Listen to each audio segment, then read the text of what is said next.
The phone rings at the emergency call center, echoing through the silent room. The operator, Sarah, a 25-year-old with brown hair tied back in a ponytail, picks up the receiver with a sigh. It's her first month on the job, and she's already heard it all. Another prank call, she thinks. But what she hears on the other end chills her to the bone. A woman's voice, trembling and broken by sobs, can barely form words. Sarah presses the receiver tighter against her ear, struggling to decipher what the woman is saying. It's as if each word is being ripped from the depths of the caller's soul. Please. The voice whispers, almost inaudible. Believe me. I need help. A shiver runs down Sarah's spine. This is no prank. This is real. This is terrifying. Within minutes, sirens pierce the night air. Officers Mike and John, partners for 10 years, race towards the given address. Their hearts pound in their chests, prepared for the worst but hoping for the best. Suspense is in the air. Did this story give you chills? Like now and discover the shocking ending that's about to come. Arriving at the house, they're met with an eerie silence. The lights are off, the curtains drawn. It's as if the house is holding its breath, guarding a terrible secret. Mike forces the door open. It creaks ominously. The beams of their flashlights cut through the darkness, revealing a scene that makes their stomachs churn. On the living room floor, a dark, viscous stain. Blood. Lots of blood. John stumbles over something. Bending down, he picks up an empty box. Mike, he calls, his voice shaking. It's a gun box. Mike's phone vibrates, making him jump. It's dispatch. Another call has come in. A man, frantic, reporting the disappearance of his wife, Teri, and their 2 young daughters. The lead detective, a 50-year-old man with weary eyes that have seen too much, mutters, in 30 years on the force, I've never seen anything like this. It's like they vanished into thin air. His partner, a rookie full of ideals, adds, Chief, the suspect. He's not your average criminal. It's like he's made of ice. No emotion, no remorse. Meanwhile, on a dark road, a car cuts through the night. Inside, David, his eyes glazed over, grips the steering wheel. Beside him, Teri sits motionless, bruises forming on her face. In the back seat, 2 little girls sleep, oblivious to the nightmare unfolding. The police chief, standing before a map covered in markings, declares with determination, every second counts. We're going to leave no stone unturned. Check every corner. We won't rest until we bring Teri and the kids back. Safe and sound. Rewinding time, like pages of a book being flipped backward, we arrive at 1996. Teri, radiant in her white dress, gazes into David's eyes. I do, she says, her voice filled with hope and love. The kiss sealing their union is met with applause. It seemed like the beginning of a fairy tale. The years fly by like a movie in fast forward. Amanda is born, followed by Holly. Baby laughter fills the house, colorful toys scattered across the floor. But gradually, like dark clouds gathering on the horizon, something shifts. David's smile becomes less frequent, replaced by cold stares. His words, once sweet, now cut like razors. Why can't you be a better wife? He yells. Teri shrinks back, confused and afraid. One day, in a fit of rage, David grabs Teri by the hair and slams her head against the door. The sound echoes through the house, followed by the frightened cries of the girls. Teri, lying on the floor, looks at the man who once vowed to love and protect her. Who is this stranger? See what you made me do?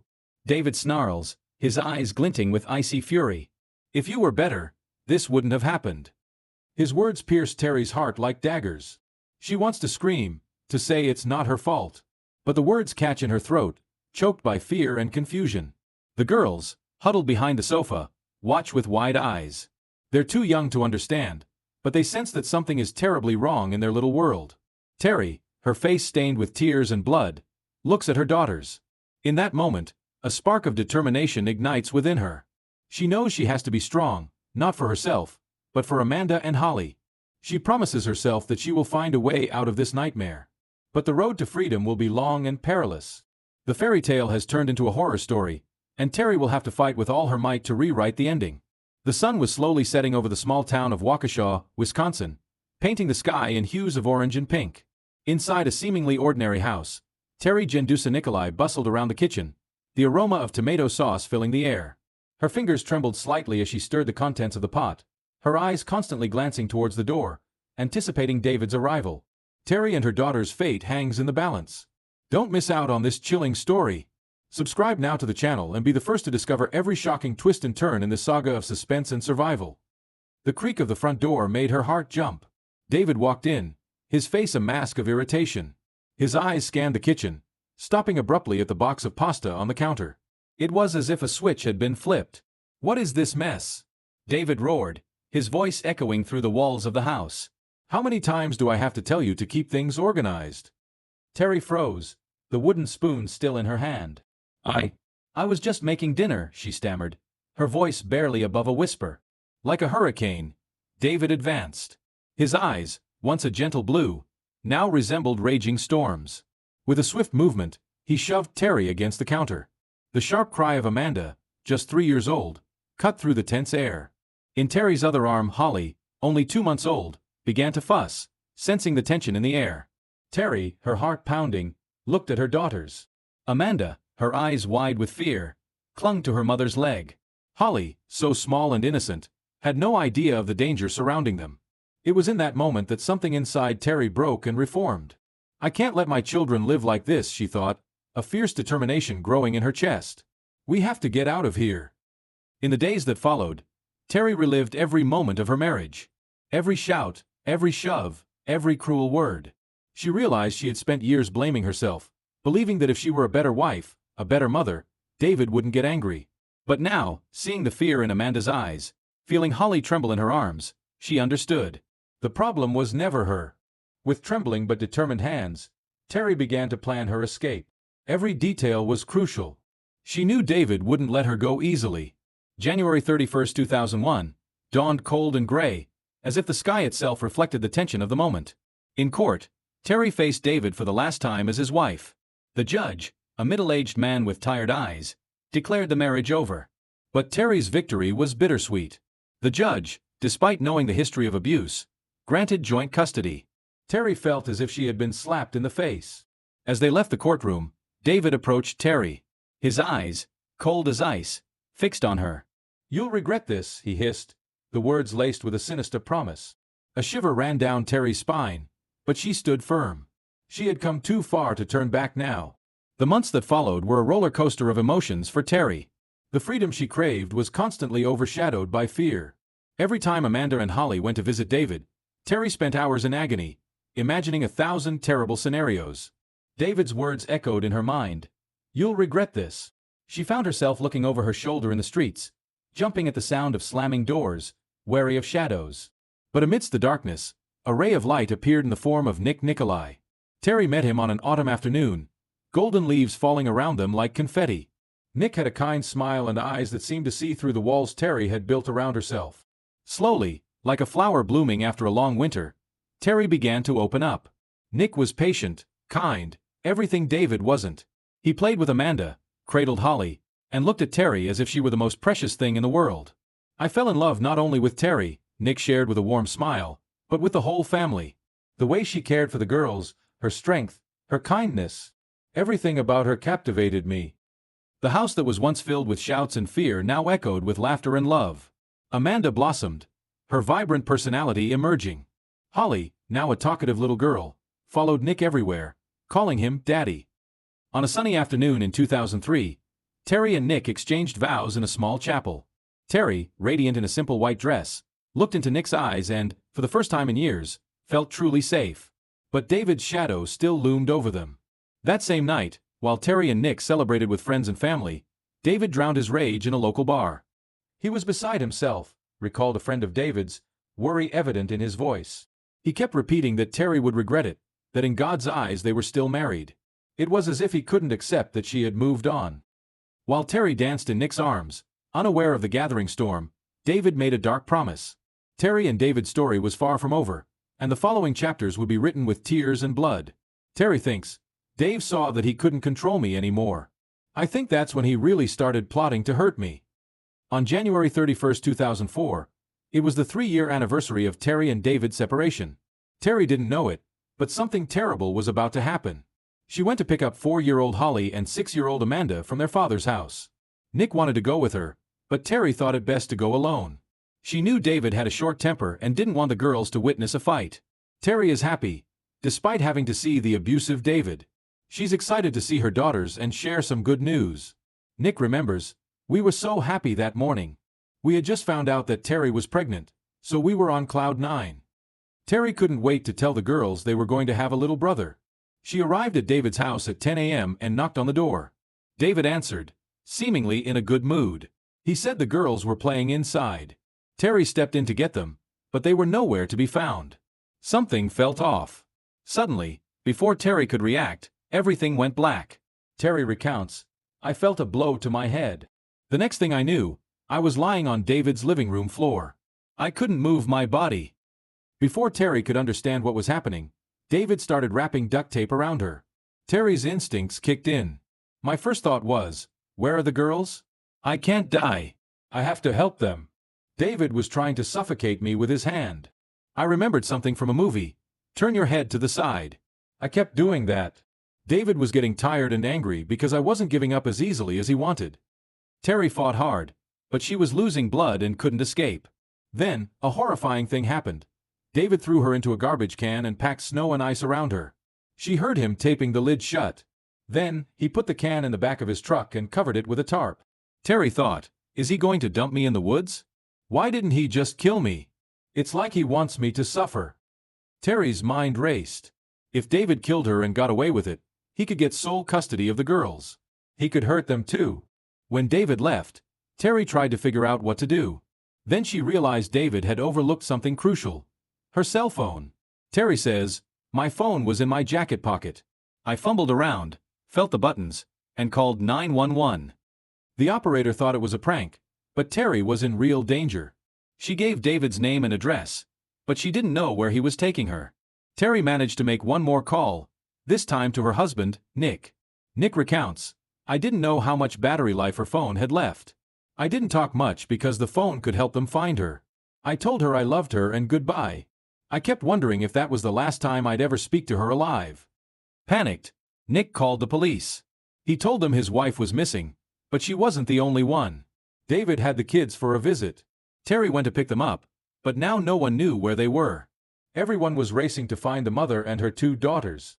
An officer says, "We already knew Teri was being held against her will, but no one knew where the kids were." While the police headed to David's house, Teri was trapped in a garbage can in the back of his truck. If he went into the woods, no one would find her. Teri struggled and managed to stick her hand out. She waved it frantically, hoping someone would see her. But David saw her in his rearview mirror and stopped. He got out, walked back to Teri, and told her to stop fighting. As he was returning to the truck, Teri's phone rang. Teri's heart sank. David heard it and grabbed her phone. Teri thought, heartbroken, "Someone called my phone. It was my only way to try and save myself. I'm pregnant and have 2 daughters to take care of. What am I going to do now?" They continued driving. Teri had one last glimmer of hope when she heard police sirens approaching. Teri says, "I heard the sirens and thought, they're going to find me. But we kept going, and the sirens faded away. We passed right by them. They weren't looking for the truck I was in, they were going to David's house. At that point, I felt completely helpless." Teri didn't know what David planned to do with her or her daughters. And now he had taken her phone, her only connection to anyone who could help. At that moment, beaten, trapped, and hearing the sirens disappear, Teri felt like she was about to lose everything. Meanwhile, the police arrived at the house. They had no idea they had just driven past Teri, trapped in a garbage can. When they entered the house, there was no one there. But they saw many pictures from Teri and David's wedding. They also found an empty gun box. They figured David had the gun. An officer recounts, "We found a pair of women's sweatpants. There was duct tape around the ankles. The tape had a red substance that looked like blood. I knew we had very little time to find her alive. We weren't going to stop until we found her and the kids." There was more blood in the house. The officers knew Teri and the children were in grave danger. They tried to ping David and Teri's cell phones. They located David's phone in Milwaukee, a city about half an hour away, but then the signal disappeared. They also found paperwork showing that David owned properties in Milwaukee. The police went to 3 different addresses. They found Teri's car near one of the properties and thought they were getting close. Maybe David had tried to get rid of the car but left clues inside. But when they checked the car, there was no one there. The other properties in Milwaukee yielded nothing, and they were getting increasingly worried. An officer says, "We didn't know what David was going to do. I was afraid he might hurt all three of them. We felt completely helpless. Back in David's truck, all Teri could think about was what he was going to do to the girls. Suddenly, the truck stopped, and she heard her daughters outside. Teri remembers. Then I felt the garbage can being lifted. I heard the girls running and laughing. I didn't want to call out to them because, first, they were too young to help. And I also didn't want to scare them. Even near death, Teri wanted to protect her daughters. She made the heartbreaking decision to remain silent. Hearing them laughing and playing, Teri knew they were unharmed. But if they found out their father had hurt their mother, it could be worse. David might turn his anger on them. Teri didn't know where David had taken her. Then he put the can down and started stacking things on top of it. Teri says, I stayed quiet because I wanted him to think I was dead, so he wouldn't shoot me. Then I thought, I'm in this frozen tomb. I'm going to die. Teri was losing hope, wondering if David would beat her more or just leave her to die. Then she heard a door close, and everything went quiet. He had taken the girls. Now she was completely alone, far from everyone she loved. She waited a bit to make sure he was gone, then started screaming for help and trying to get out. Teri says, I was clawing, scratching, and pushing. I managed to pry the lid open enough to get some air, and I was breathing. I prayed, please, get me out of here. Please, keep my girls safe. Teri could finally breathe a little better, but she was injured and freezing. She was getting weaker and weaker. Meanwhile, the police were searching everywhere for clues. They issued an Amber Alert. Then they were surprised to learn that David had gone to work as usual in Wheeling, Illinois, driving the same green truck the police were looking for. An officer says, I thought it was strange that he just went to work like nothing happened. They brought David in for questioning. He told the police he was surprised Teri had disappeared and wanted to help find her. The officers played along, pretending to believe him. David said Teri never showed up to pick up the girls, but he was lying through his teeth. He said he was home all morning, but the police knew that wasn't true. They had tracked his cell phone and found Teri's car near one of his properties, half an hour away in Milwaukee. The officer recounts, I knew a lot of things he didn't know I knew. I said, David, you couldn't have been at your house at 11:30 this morning. I had officers there at 11:03, and you weren't there. We broke into your house looking for Teri. You know why? She called 911. I said, and remember when you told me Teri never showed up? I know that's a lie, David, because we found Teri's bloody clothes in your house. Now David was getting nervous, fidgeting in his chair. The officer says, he started rubbing his pants. I looked and saw some dark stains I hadn't noticed before. As I was confronting him about his lies, I said, in fact, you even have Teri's blood on your jeans. David started to unravel. Suddenly, he changed his story. He said that Teri did show up at his house that morning. The officer explains, he had told me he was a good dad. He was putting the kids' homework in their backpacks. Then he said Teri came into the house without him noticing, while his back was turned. David said, I turned around, and Teri was standing behind me with a hammer in her hand and her pants down around her ankles. The officer thought, right? Seriously? David was getting nervous, and his lies were becoming increasingly outlandish. He told the police he was surprised because his ex-wife had snuck in and attacked him out of nowhere. He said he had to defend himself. The officer recounts, skeptically, David said he feared for his life. So he went to a blue garbage can, grabbed a baseball bat that happened to be there, and hit Teri in the face with all his might. The officer continues, David said he grabbed duct tape, but he doesn't know why. And he keeps saying he doesn't remember, that it's all a blur. This is the mother of his children. He knows what he did to her. The officers didn't believe a word of David's self-defense story, but they needed to keep him talking, hoping he'd slip up. They questioned him for hours, but he didn't say anything that would help them find Teri. An officer says, he's a very dangerous individual, and in my opinion, a monster. He's cold-blooded, only cares about himself. Meanwhile, Teri's situation had gone from bad to worse. There was no heat, and she was still packed in snow, trapped inside the duct-taped garbage can. Her body was getting dangerously cold. Teri remembers, my hands were killing me. My feet were literally freezing. I kept trying to reach down to cup my feet, but I couldn't. Teri felt her eyelids getting heavy. She desperately wanted to rest, but she knew that could be a death sentence. My head was still bleeding. Sometimes I was so exhausted I thought, I need to rest for a bit. But then I'd think I know I can't. Because if I fall asleep, that'll be it. I just remember doing everything I could to stay awake and try to get out. Teri had used up too much energy trying to escape the garbage can. She was almost giving up hope that anyone would find her. She didn't even know where David had left her, but one thing kept her going. What about my girls? I'm here and I can't protect them, but that gave me strength. That's what kept me alive. At the same time, the police were racing to find them. They pressed David with questions about his ex-wife and daughters. Finally, when the officers exposed his lies, he started talking. He said he'd left the kids with a babysitter. Now they had a lead on the girl's location, but given his history of lying, they didn't know what they'd find at the address he gave them. Following their only lead, the police approached the house cautiously. They discovered that, for once, David had told the truth. An officer recounts, "We found the girls safe at that address. So we knew the kids were going to be okay, and we were just happy it worked out that way." It was a huge break. The girls were safe, and they might know something about what happened to their mother. But Amanda and Holly said they hadn't even seen their mom that day. And even though David had revealed the children's location, he still showed no interest in helping save their mother. The investigators confiscated David's belongings, including his wallet and clothes. There were business cards in his wallet, and the police started calling every number they could find. They weren't having any luck until they came across a card that stopped them in their tracks. An officer recounts, "One of the investigators noticed a business card for a storage unit in Wheeling, Illinois. We called them and asked the guy at the front desk, 'Hey, does David Larson have a storage unit here?' 'Yes, he does.' 'When was the last time he was here?' 'He was here yesterday.' Finally, the police thought they knew where David had taken Teri. They raced to the storage facility, knowing she was enduring freezing temperatures and serious, untreated injuries, and there wasn't a second to waste. An officer recounts, "I remember when we first walked in, it was really, really dark and cold. We started yelling, 'Ma'am, are you in there? It's the police. We're here to help you.' At first, there was no response. They used a pry bar to force their way into the unit.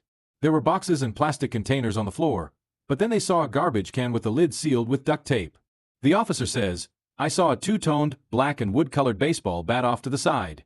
I could see what looked like dried blood on the bat, and I just remember getting chills.' Meanwhile, Teri was drifting in and out of consciousness. She didn't know how much longer she could hold on, but suddenly, she heard a noise. She was terrified, wondering if David had come back to finish her off. Teri remembers, 'I heard a noise like someone was coming back in.